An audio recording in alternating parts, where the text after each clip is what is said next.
Good evening. Thanks for joining us at Awaz News. I'm Kubrali and I'll be taking you through big news across Canada.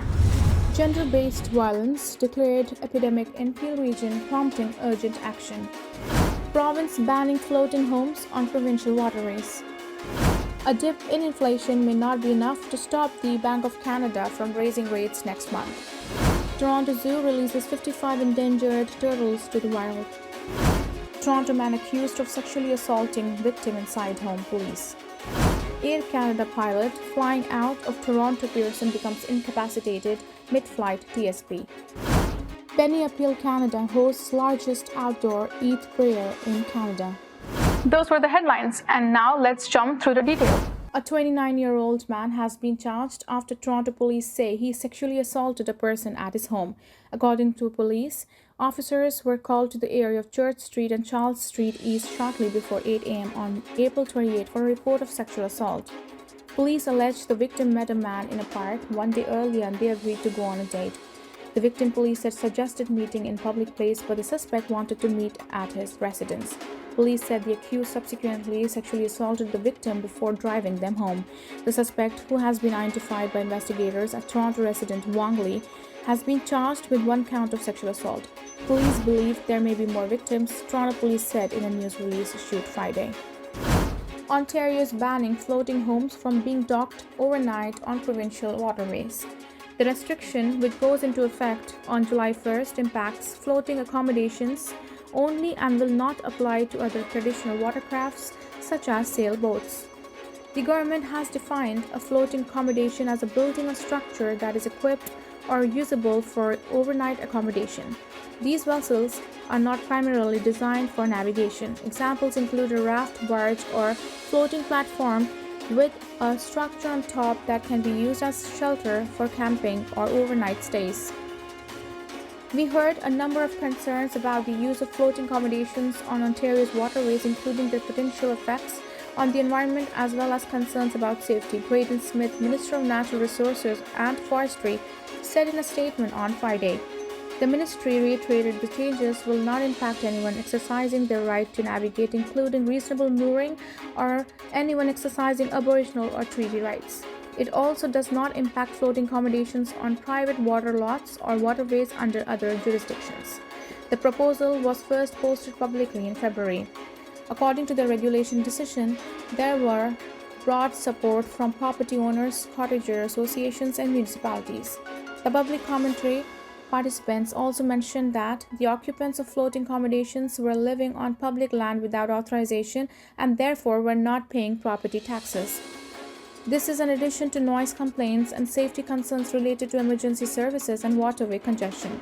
There was some concern about enforcement, however, it is unclear if those issues were addressed. The Toronto Zoo is celebrating its 10th year of releasing young Blandings turtles into Rouge National Urban Park, the zoo announced on Friday morning. This year, the zoo released 55 2-year-old turtles, bringing the total number of Blandings turtles released over the last 10 years to over 650. According to a YouTube video uploaded by the zoo, the Rouge River watershed, while historically a home to Blandings turtles, can no longer support a healthy turtle population.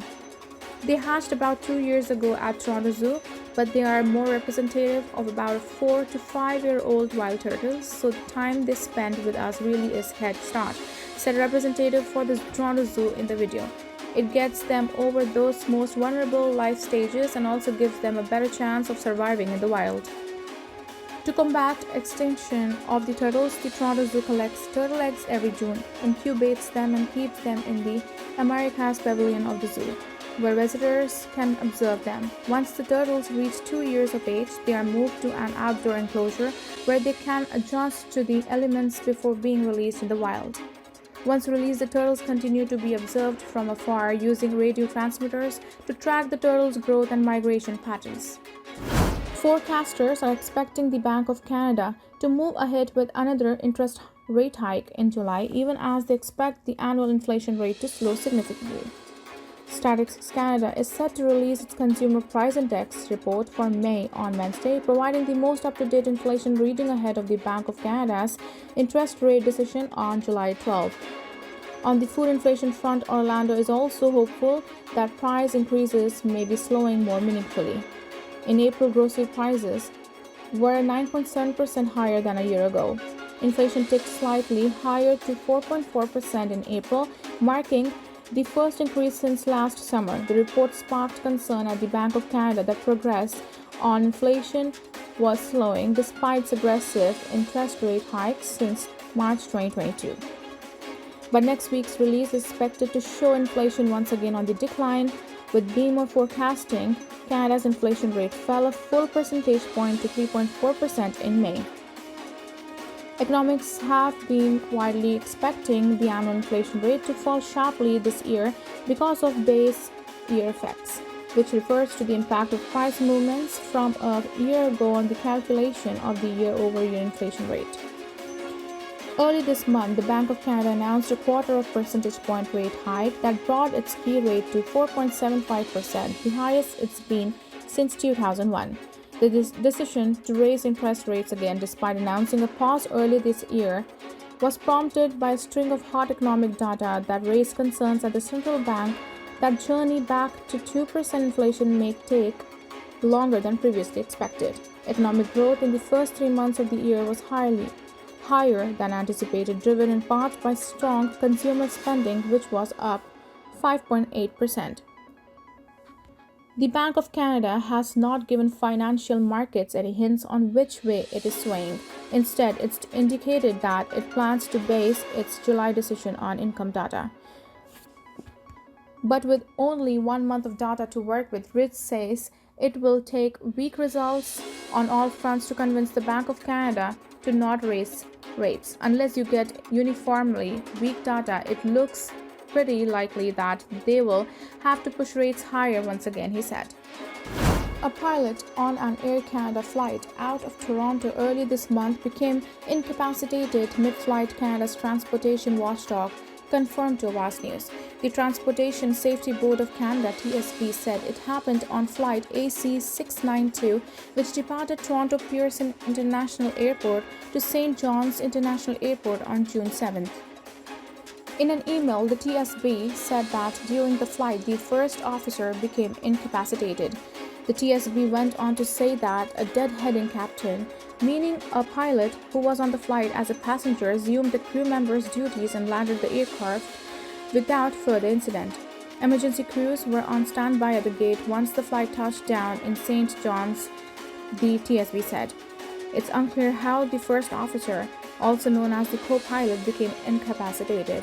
The TSB said the incident has been classified as a Class 5 occurrence, which means it's not subject to comprehensive investigation and has little likelihood of identifying new safety lessons that will advance transportation safety, according to its website. However, data on Class 5 occurrences are recorded in suitable scope for possible future safety analysis, statistical reporting, or archival purposes, a spokesperson for the federal agency said in an email. Awaz News has reached out to Air Canada for comment but has not received a response. On June 28, 2023, Penny Appeal Canada, in partnership with the Muslim Neighbor Nexus (MNN), will host the largest outdoor Eid prayers in Canada. This momentous event, held on the occasion of Eid al-Adha, is expected to draw a crowd of 20,000 people. Renowned Imam Sheikh Mishari Al-Afasi will lead the prayers, creating an unforgettable experience for attendees. Eid al-Adha, also known as the Feast of the Sacrifice, is observed during the holy month of Dhul-Hijjah on the Islamic calendar. It commemorates the Prophet Ibrahim's willingness to sacrifice his son as commanded by God. The occasion also coincides with the Hajj pilgrimage in Mecca, Saudi Arabia, attracting over 2 million pilgrims annually and ranking as one of the world's largest gatherings. The esteemed Kuwaiti-born Sheikh Mishari Al-Afasi, the Imam at the Grand Mosque of Kuwait, will lead the Eid prayers in Mississauga. He is widely recognized as one of the world's finest Quran reciters and has received accolades such as the Arab Creativity Oscar. Sheikh Mishari is also renowned for his devotional Arabic hymns, captivating audiences worldwide. Penny Appeal Canada's initiative to hold the largest outdoor Eid prayer in Canada underscores the significance of community and spiritual unity.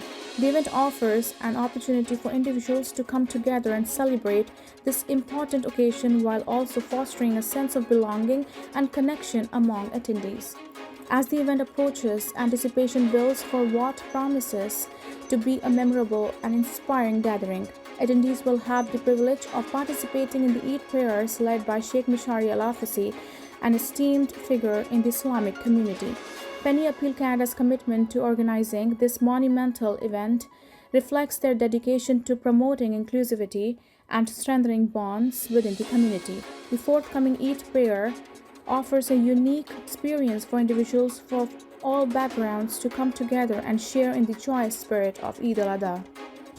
In a groundbreaking move, both the City of Brampton and the Region of Peel have officially declared gender-based violence and intimate partner violence as an epidemic. The unanimous decision was made during the Brampton Committee of Council on June 21st following a motion brought forward by Councillor Navjeet Kaur Brar and Councillor Ravina Santos. The Region of Peel Council also unanimously passed a similar motion on June 22nd, marking a united front against this growing crisis. Councillor Ravina Santos, a vocal advocate for combating gender-based violence, emphasized the significance of declaring the epidemic. She stated this declaration escalates the issue to the provincial and federal governments, demanding immediate action to address the crisis situation. We urge them to prioritize the implementation of comprehensive measures to combat gender-based violence. The official recognition of the epidemic places the onus on all levels of government to provide increased funding and support to organizations and agencies working tirelessly to combat gender-based violence. Safe Centre Peel, PCAWA, Embrave, Armagh House, Hope 24/7, Cupid Sting, and Women and Children Precious Shelter are among the crucial resources that offer essential support and safe spaces for individuals seeking to escape violent relationships. Brampton and Peel region have long been committed to addressing domestic violence and violence against women. Previously, the City of Brampton Council passed a motion to support existing programs and collaborate with regional organizations dedicated to assisting survivors of domestic violence. Additionally, the Region of Peel launched annual awareness campaigns such as Break the Silence, which have played a pivotal role in empowering women and raising public consciousness about the issue. By combining their efforts, Brampton and Peel region aim to make a lasting impact, protect vulnerable community members, and ensure the well-being of all residents. They are calling upon the provincial and federal governments to heed their declaration and take immediate and meaningful action to combat gender-based violence and intimate partner violence. This recent motion builds upon the ongoing efforts of Councillor Santos and Councillor Brar, who previously presented a motion in December 2022 to empower women leaders in Brampton. The motion aimed to address the underrepresentation of women at leadership tables and promote their inclusion in decision-making processes. By supporting and developing women leaders, the City of Brampton seeks to enhance the effectiveness of policies and foster a more inclusive and equitable environment in the fight against gender-based violence. With the formal declaration of gender-based violence as an epidemic, Brampton and Peel region are paving the way for urgent action and collaborative efforts to eradicate this pervasive issue. The eyes of the nation are now on the provincial and federal governments as they are called upon to prioritize the safety and well-being of all individuals affected by gender-based violence and intimate partner violence. This was all from us today. I'm Kubra Ali, and I'll see you back tomorrow, same time, same channel. Have a good night.